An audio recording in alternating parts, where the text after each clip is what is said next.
Hello everyone, this is Lexi coming at you with another budget commander list. And today we're going to be looking at Brimaz Incubate deck. And I'm very excited to show this deck to you because I believe it's going to be a very fun deck to play. So let's just hop into the deck tech. So our commander is Brimaz, Blight of Oreskos, 4 mana. Creature that says whenever you cast a Phyrexian creature or an artifact creature spell, you incubate X, where X is that spell's mana value. So, for example, if we cast Annex Sentry for 3, we will incubate 3, and then for 2 mana, we can transform it to become a Phyrexian artifact creature with X/1/1 counters on it. And then at the beginning of our end step, if Phyrexian died under our control this turn, we get to proliferate. So let's hop into the creature package. Annex Sentry allows us to remove an artifact or a creature with mana value 3 or less as long as it's on the battlefield. Aeron allows us to sack creatures to put 1/1 counters on all our creatures. Attentive Sky Warden. Whenever it deals combat damage to a player or a battle, you can transform Incubate token. Blight Titan allows us to mill 2 whenever it attacks or ETBs and incubate X, where X is the amount of creatures in our grave. Bloated Processor allows us to sacrifice other Phyrexians to put 1/1 counters on it, and then when it dies, we can incubate X, where X is its power. Next, Burnished Heart to get lands. Constructed Completed Huntmaster, to sacrifice another creature to incubate 3. Crawling Chorus, it's just a solid 1/1 for 1 with Toxic, and then when it dies, you create a Might that can't block with Toxic 1. Dark Splicer, whenever it or another non-token Phyrexian ETBs, we create X Golems, where X is the amount of opponents we have, and Golems have Indestructible. Drifnod allows us to double up on dying triggers.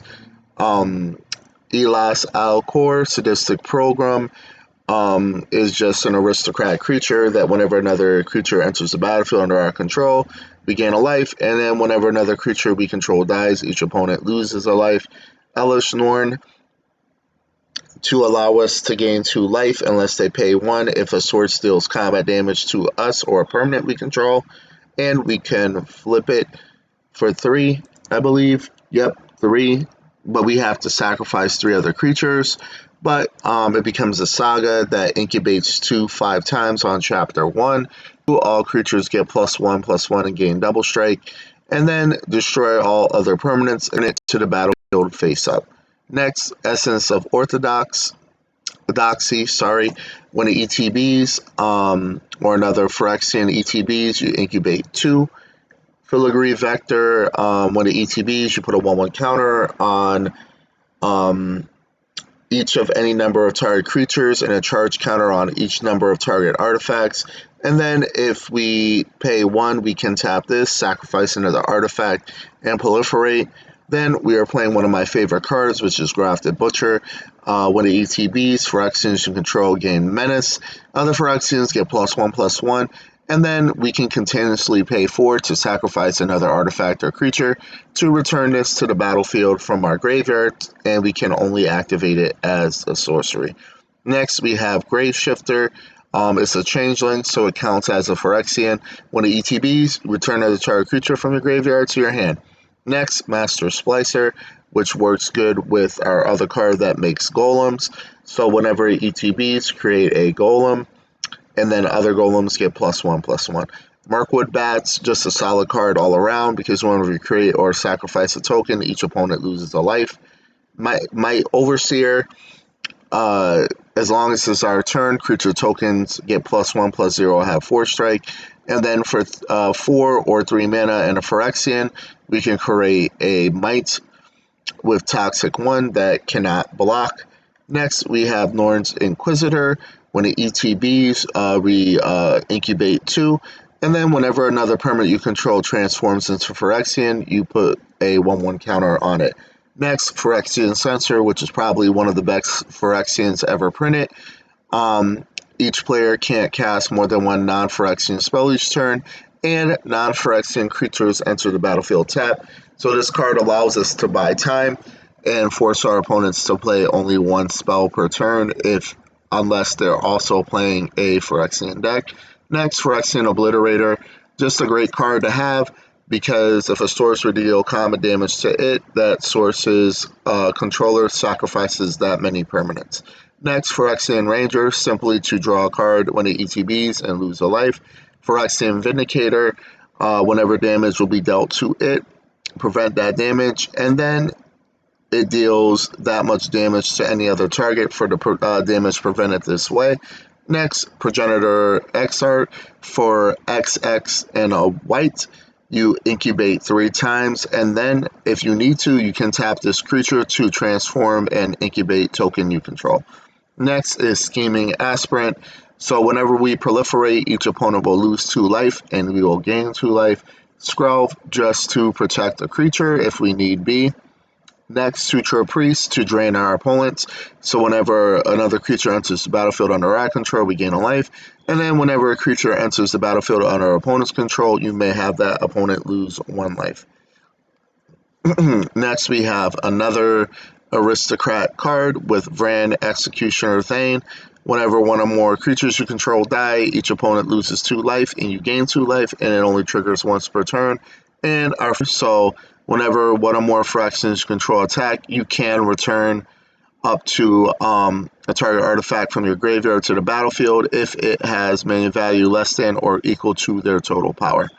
So let's get into sorceries. We're playing Ambition's Cost, draw 3, lose 3, Dam to destroy target creature, and we can overload it for 4. Drowning Acre to give a creature -4/-4 and proliferate. Infectious Quandary to draw 2 cards, lose 2 life, each opponent gains a poison.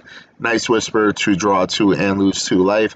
Phyrexian Rebirth to destroy all creatures and then create a Phyrexian Horror creature token where X is number of creatures. Destroy this way.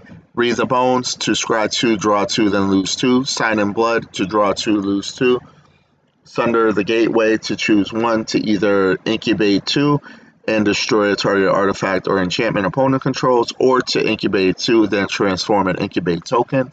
Sunfall as a removal to exile all creatures, incubate X, where X is the number of creatures exiled this way.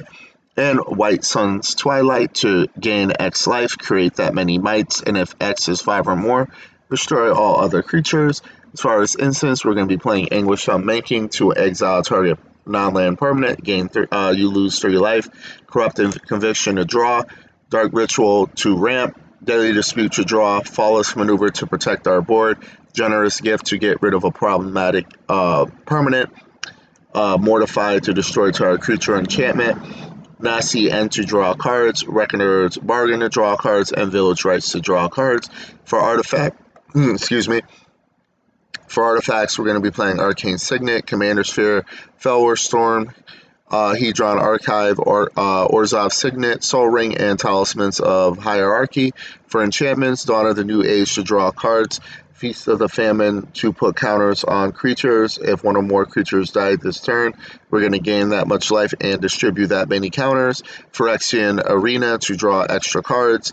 Phyrexian Awakening to give our Phyrexian Vigilance, and then when this ETBs, incubate 4. Sculpted Perfection allows our Phyrexians to get +1/+1. And then when this ETBs, you incubate 2. And then finally, Skrelv's Hive to generate mites every time during our upkeep. And as long as an opponent has 3 or more counters, creatures you control have Toxic and have Lifelink. For lands, we're going to be playing Bojuka Bog, Castle Lorth Wayne, Minas Tirith, Mirex, Path of Ancestry, the Seed Core, and that's about it. So this deck is relatively cheap. It's going to cost around $160. If you like this deck and this style of content, please subscribe to my YouTube, and all my social media links will be in the YouTube video. And I hope you have a great day.